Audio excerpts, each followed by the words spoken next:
Adrift in the Arabian Sea lies Socotra, an island so strange it feels almost extraterrestrial.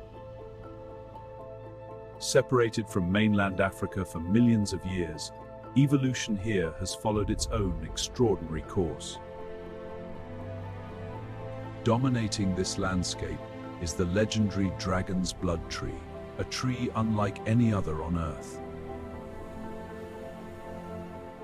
Its crimson sap, once prized in ancient medicine and trade, gives the tree its mythical name.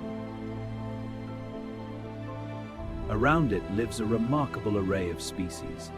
Nearly a third of Socotra's plant life exists nowhere else on our planet. Socotra is a living laboratory of evolution, a fragile, breathtaking world that reminds us how precious and how vulnerable nature truly is.